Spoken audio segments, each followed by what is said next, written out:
Hi, neighbor, to Bethany Voight and to Adam Voight. Bethany and Adam, I think you have a Columbia address, but you really live out in the sticks, I think. Isn't that right? Yes. Yeah, we're a little bit out in the country, kind of out past Pierpont, Uh-huh. Sapp, Missouri. We're on the outskirts of Sapp, if you ever heard of that area. Yeah, Sap. I once met the mayor of Hoopa, which is that area out there. Met Yeah. him at the Pierpont store. One morning when I was working for the Columbia Tribune, photographer Don Shrubshell and I went and spent a whole morning there with the men at the liars table. They come every morning and have their coffee, and uh, heard some of the funniest stories I've ever heard in my life that morning. I heard a couple of jokes that I can't even remember now without blushing and wondering why I let my ears hear those things. But those were the great little slices of life back in my reporter days. And so now transitioning into having a conversation called Hi Neighbor for the Pandemic Press. And so glad that Adam and Bethany are joining me. Adam and I worked together up until about 8 months ago, I guess, in a marketing team at Primaris. And Bethany is a stylist, salon owner, barber. I remember once somebody at Primaris said, "Did you know Adam's wife is a lady barber?" And I thought, well, why not just say Adam's wife is a barber, right? So, Bethany, tell us about M.Boss Barber Shop. You're going to open again soon or right away, and then we'll have some more conversation about how you all have survived this lockdown time. Sure. Yeah, the state of Missouri is allowing us to open on Monday, May 4th. So this coming Monday. And we've been prepping for it since they shut us down five, Yeah, I guess it's 5 or 6 weeks ago. we're coming into week 6 right Coming now. into week 6. And I think the hardest part is just the fear of the unknown and not knowing exactly what they're going to expect of you. A lot of states rolled out some regulations on barbershops and salons, and so I kind of went off of their recommendations. The state of Missouri has not put any provision or guidelines or anything on it for us, so I think that my plan is to be overly cautious to protect employees and patrons. And so for the last 6 weeks, I've been collecting cleaning supplies and PPE for staff. So it will look different. It'll be face mask, maybe even face shields, gloves, longer hours and less people in at a time. So it will look different, I would say, for the foreseeable future in the barbershop. Now, are you talking about Monday the 4th or Friday the 8th? Monday the 4th. Monday the 4th. So this coming Monday, back in business to some degree with some level of restrictions and protection. Okay. Hold that thought. I want to come back to that because I know from talking to Adam a couple of weeks or a week or so ago that there were people calling and I think willing to just come line up on your front porch. And you don't have to confess that you did that if you did, but I'm guessing there's some pent up demand out there. I know that I certainly have some. The stylist my wife goes to Yep. is going to be back in business next Friday, week from this Friday, and she's looking forward to whatever happens there. So you two have 3 young children. Which one of you wants to talk about them and their coping skills and strategies for this lockdown time? Yeah, I mean we've got 3 kiddos here in the house, so this is the first for us. Beyond some limited time during the summers, to have all of us in here in the house together, pretty much nonstop all day, every day. We've got our son Brooks. He's 2. He'll be 3 in August, and then we've got 2 10-year-olds also. So 2 kids that were 4th graders over here at Rock Ridge, and then our little guy was in daycare, and just trying to adjust to having them here in the house and, transitioning to doing school here at home. And, it's been a constantly evolving situation. First just a lot of uncertainty. Then the district was able to put together the package they sent home for the kids. So they've had kind of continuing some of those lessons they're working on at school. And, we're doing the best we can to keep up with that. But it's not easy. Luckily, I'm fortunate I was able to, with my day job, to be able to work from home.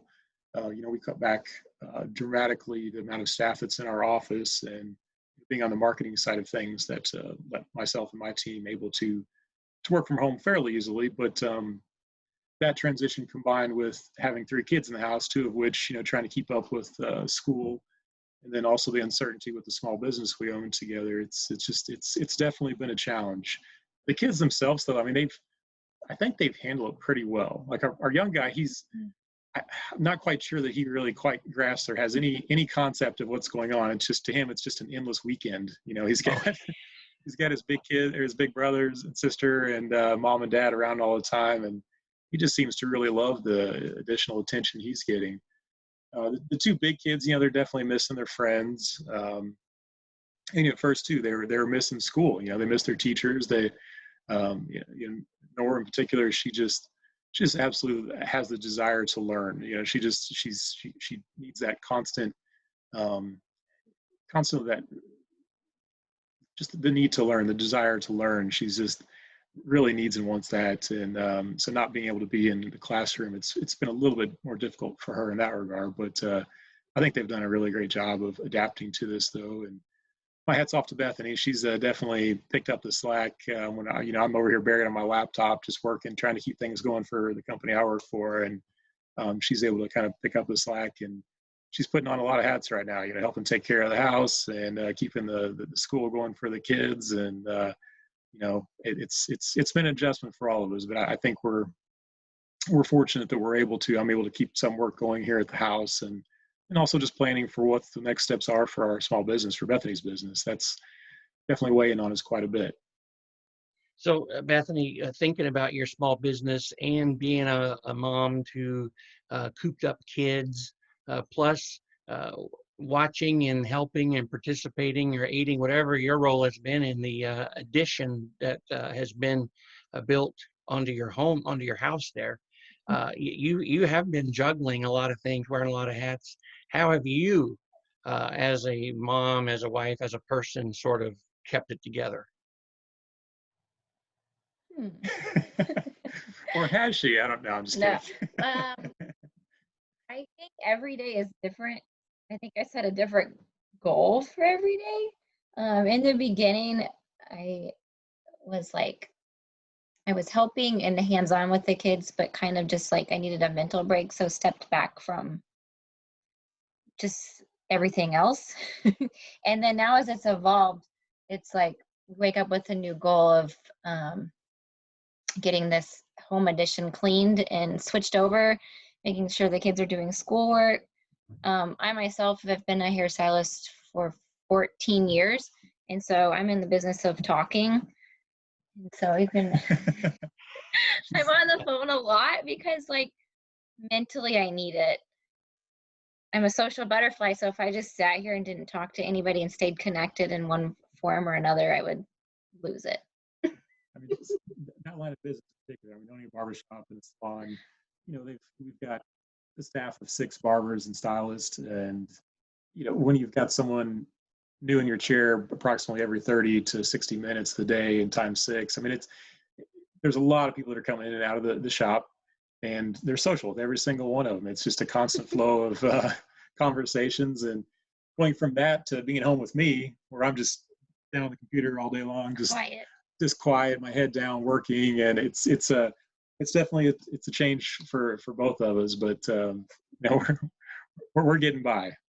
So tell me, kind of give the overview, the wrap up of this addition to your house. Yeah, so as you know, Jody, going back, almost a year now, we had this crazy idea that we wanted to stay in this house. We've got a pretty small little farmhouse out here in the country, and now that we're a family of 5, it became pretty quickly obvious that we just didn't quite have enough room. So, but we liked it out here enough. We love being in the country and just having a little bit of space. We decided, let's add on to the house. You know me, Jody. I'm kind of a stubborn guy. Like, put something in front of me, I'll find out a solution. And the solution to this was, well, yeah, we can just add a couple of bedrooms on the back of the house. That's no problem. Well, here we are a year later, and it's finally done. But trying to take on majority of that work myself has been probably the largest project I've ever taken on. And we did everything from I drew the plans to dug the footings, framed up for the foundation, poured the foundation, framed it. You name it. There's a lot of stuff that happened. I've got a lot of friends too that I reached out for help that in the construction trades that lent a hand. But me kind of trying to lead the way through the whole thing and doing all the finishing work myself. It's been quite the project. But luckily, it just the timing with this had a little bit of the silver lining for us is having some extra time here at the house now to dedicate to wrapping up the project, and this summer being able to have additional room for the family, going from one bathroom to 3 bathrooms is a major upgrade for this household. So we're just really excited about it. That made Bethany smile especially. Yeah. Yeah. Yeah, So- I devoted the last week to basically just flipping everything around and cleaning and We're getting there. Good. Sorry. No, it's. I know it's been a great project, and anyone who's followed you both on Facebook and Instagram, I'm guessing people are well aware of what it has looked like along the way. Now that it's finished, I think there's a whole cadre of people cheering you on and congratulating you. So, my congrats. That's very impressive. exciting. Yeah. Thank you so much, Jody. I appreciate that. I think the question too is, would we do it again? And the answer to that's no. Well, and Adam, you mentioned a couple of times the company I work for, and you're wearing a Socket. Is that a hoodie or a jacket there? Yeah, Okay. fleece pullover. Actually, I didn't even notice I even have that on today. But yeah, Oh. that's the company. Oh yeah, just inadvertent product placement, right? Yeah, subliminal product placement there. Huh? And give a quick plug for Socket. What Socket do? So I'm the marketing manager for Socket, local telecom. Telecommunications. Sorry about that. We've got a little man crying here in the background. I don't know if that came through or not, but she's going to go check on him real quick. Socket's a telecommunications company based here in Columbia, Missouri. 25 years here out of Columbia. Started off as internet dial-up company, and has now progressed to the point where we're building and installing our fiber network throughout central Missouri, and based here in Columbia, but also in areas such as Jefferson City, Moberly, Fayette, Boonville, Moberly, Mexico. So yeah, we're branching out kind of all around central Missouri. Fiber internet's really the main thing that is getting us all is connecting everyone right now for our company. And just right now with everything that's going on with the COVID situation, it's just, to me, it's become just so much more apparent how much connectivity or how important it is right now. That's the main channel right now, we're connecting over the internet here over a Zoom meeting. And, now so many people are working from home. Just being able to have a solid internet connection, how important that is. You combine that with a lot of the kids and everybody that's streaming Disney Plus and Netflix and everything else. And once you start connecting all those devices together and working from home, just having a solid internet connection is very important. So, well, and I guess company that does that is it's really great. And this does, I guess, get into a little more of a point about the business you're in with Socket. You're talking about, in most cases, a high-speed fiber optic connection, speed of light connection. I was reading just yesterday some analyses about this pandemic is not boding well for the cable companies, because more and more people through this have actually cut the cable in favor of Wi-Fi and just direct internet connection, so they can do the streaming like you mentioned. So my prediction is, and I think we're already seeing it, it's not rocket science, companies that are already positioned or responding to this in a very positive way are gaining customers, and those that have failed to respond appropriately are going to be at the end of this. They'll be on the backside of at the end of the line, maybe, if they're even still in business. I don't know. Just kind of a random thought Yeah. there. No, you're definitely spot on too. And that was kind of early on when we realized what was going on here with our community too. We wanted to be, ahead of that curve. We wanted to try to help out where we could. We knew we're lucky. We're one of those companies that, we didn't have to shut our doors. We're a technology company. We can do most of this remotely. We still have some staff on site, but they're all, social distance. Our call center that's on site, everyone's spaced appropriately. But we're kind of we're very fortunate that we're able to continue on with business almost as normal. We've definitely made some changes, especially with our technicians that are going on site with installs, and we're even actually able to do some installs without even going inside customers' homes. We're walking through some of those individuals that may have some higher risk on how to do the installations themselves, over the phone, or even with the technician being outside of a window or outside the door or something, kind of explaining some things that need to be done. But yeah, one of the big things we did too, kind of early on with this, was we rolled out an offer for or opportunity for anyone that has any students in the house, K through 12, and also college age students, and then also individuals 60 plus. We're doing 90 days of free fiber internet for those individuals that have connectivity to our available network. So it's not available across all areas, but anywhere that's in proximity to our fiber network, we're giving 3 free months of internet to those individuals. Just trying to do what we can to help out with, families that might have students at the house that are needing to do homework assignments, and then also those that are telecommuting, working from home. Just trying to do our little parts to help out the community, and at least 3 months worth of free internet's the least we can do. And at the end of it, if they want to become customers, we're happy to help them out with that as well. But at the least we can do is just give them a few free months to hopefully get through the worst of the situation.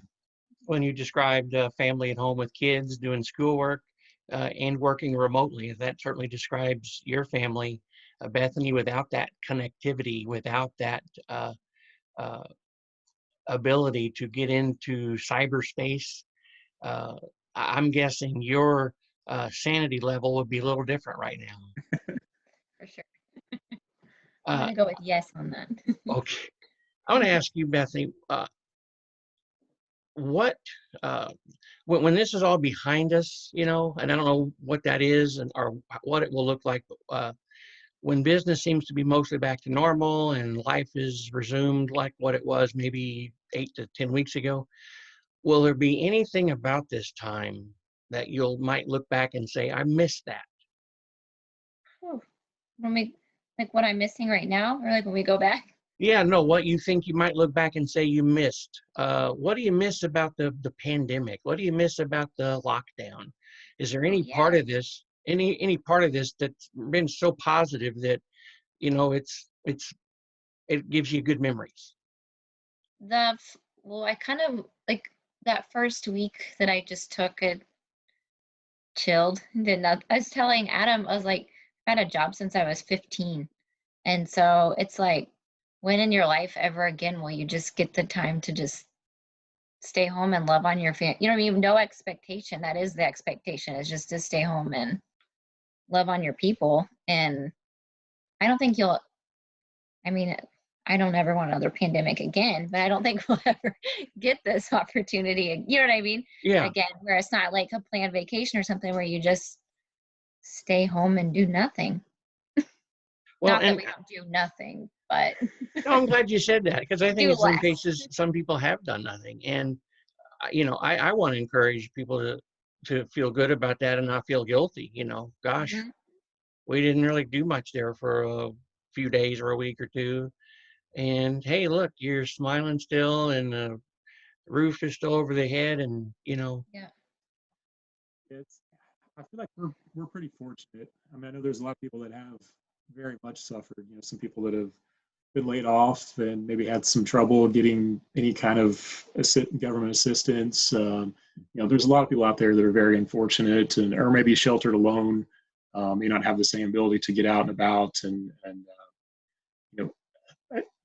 we're lucky. So we are definitely blessed, and we're thankful for that. And then having some time to reconnect as a family. And it's, it's, I think that's the one part that I will miss, though. I mean, at times it's tough. Like, don't get me wrong. There's two sides to it.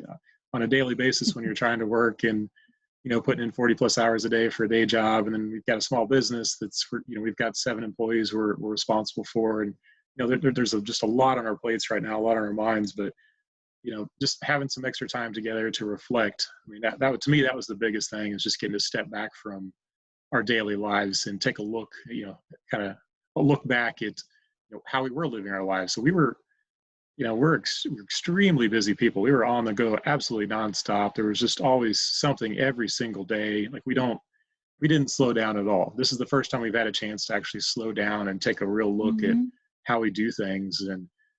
And that's, I'm thankful for that. I'm happy we were able to have this time to do that. And there's some certain things that I hope we don't forget.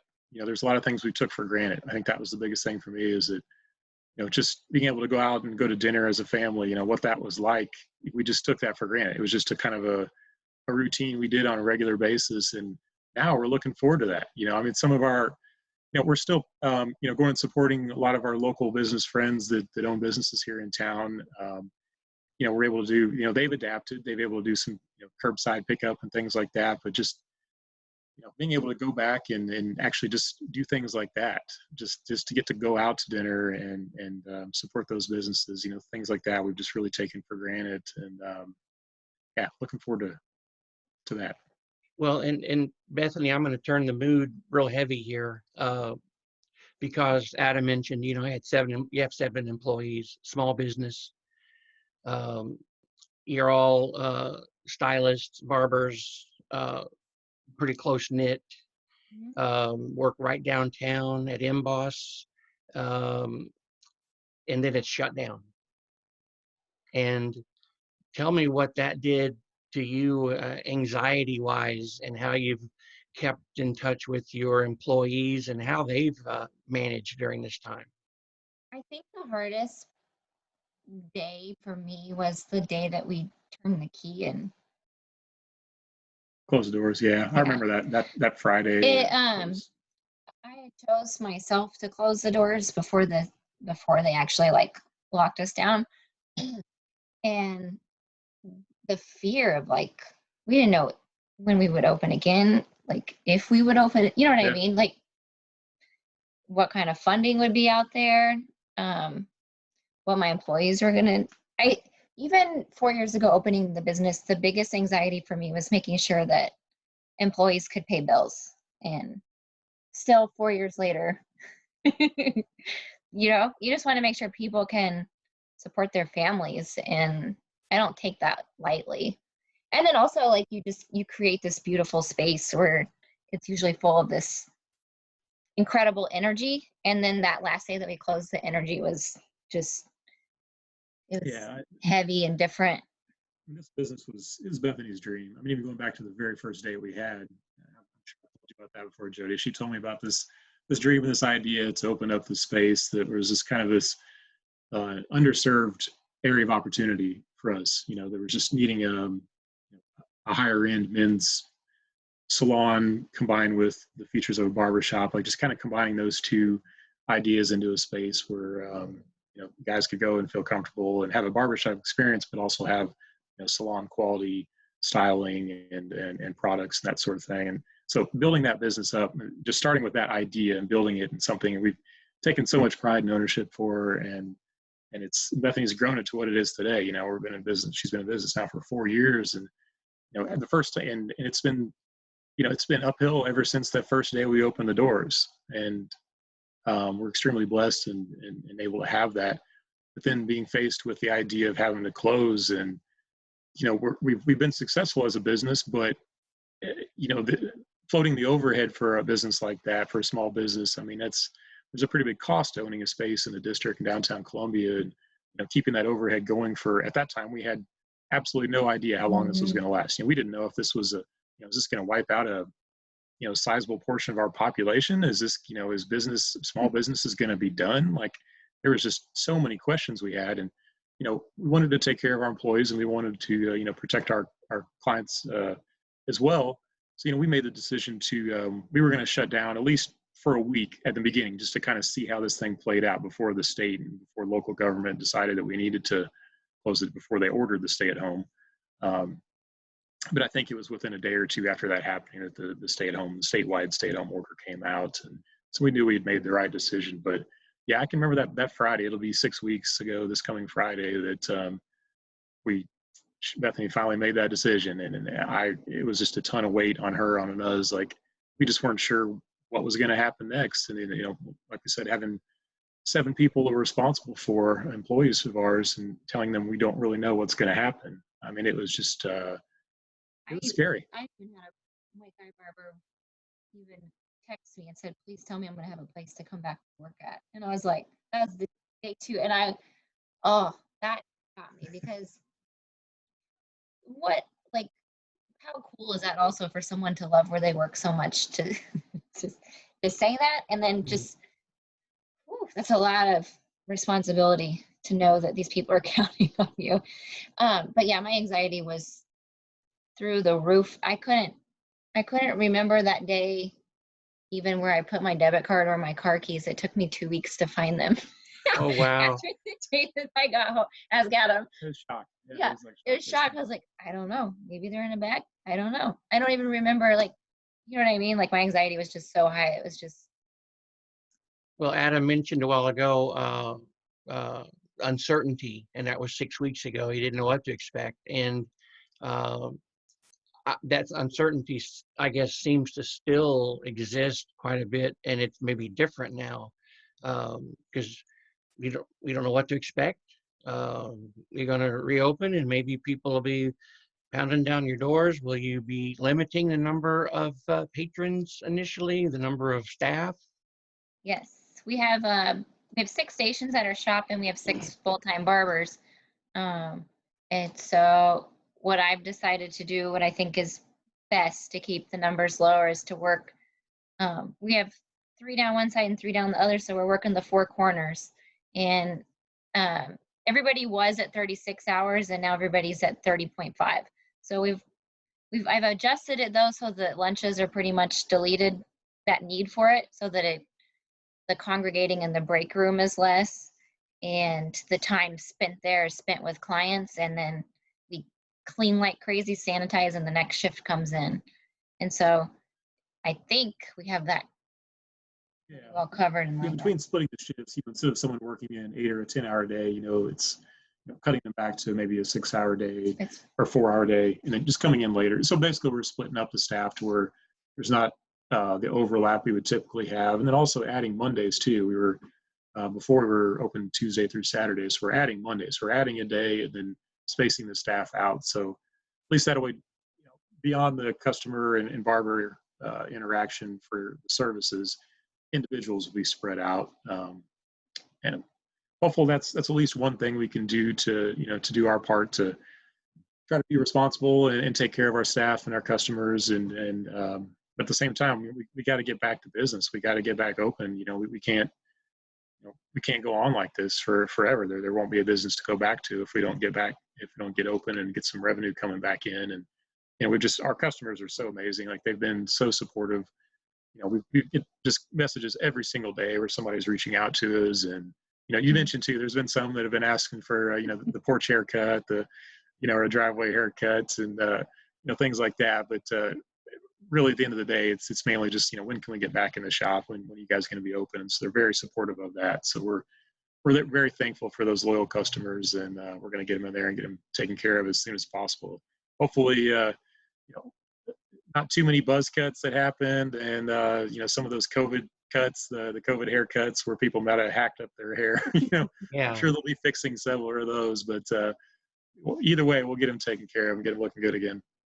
Well, and I really appreciate, Bethany, the way that you have then maintained and nurtured relationships with employees and with the patrons and the folks who've been calling and checking in, because I think that really speaks to the heart of what your business is, people and relationships, and everybody making a living, doing what they love to do, and loving the social connection. That's, I talked with a mom last week who who said it's the kids now who are, they've been on their cell phones, they've been connected with each other by texting for 2 or 3 years, it seemed like, and now that's the only way they can communicate, they're craving personal face-to-face interaction. And I thought, is that a blessing in disguise of this? Yeah. Well, again, appreciate the way you have maintained your business even while it's been closed. Adam, the way you've supported that and headed up the construction crew there at home, and love following on Facebook and seeing little man out there kind of teetering around and helping out. What are some final words you want to say as we look toward an uncertain future? Well, I guess, hey, first off, thank you to you, Jody, for putting this together and for the work that you're doing, and just keeping people connected. I think that's like the most important thing we can do right now through this, and also being supportive of everyone that's ready to get back to business, but they can do that safely and responsibly. We definitely support that. In that same breath, though, that anyone that's at risk, that doesn't feel comfortable getting back into public yet, and even if that's some of our previous clients and customers, that if they're not ready for that, we 100% support that as well too. Everyone needs to make their own decisions on getting out and about back into public and how they're able to do that. But at the same time, also keep in mind supporting the local businesses that are out there. We're just one of hundreds, if not thousands, here in Columbia that have a small business that just, if we can't get back to business soon, then there's going to be lots of small businesses that won't be able to sustain this much longer. So, get out there and support all the local businesses you buy. Bethany, final words. I think one of the biggest things that I'm taking away with this is just the way that people react to uncertainty, and now being told that we can go back out into the world, just being mindful of the fact that not everybody is ready for it, kind of like he said, but just having that open mind and not shaming those that are and support local. Okay, I appreciate that. Yeah. So let's raise a glass. We didn't mention that part of M.Boss. Oh yeah. The little extra frosty beverage that really is one of the things that sets it apart. Would you kind of explain that real quick? Yeah, at the barber shop. So my motto from the day one that we opened is people remember the way that you make them feel. And so I think that's what's so cool about our shop is that sets us apart is we've created this atmosphere and this this family. And part of the atmosphere is we offer complimentary logboat beers with any service, whether it's a beard trim or a haircut. And it creates this fun, brotherhood of of just coming in and sitting back and relaxing and being pampered. And yeah, have a free beer. We're just not quite sure yet how you can drink a beer with a face mask on right now, but okay. we got to work through that one. I don't know. But. Yeah, well, we'll need photos, okay? Bethany, you and I are both talkers, obviously. Adam has certainly held his own here, so good job.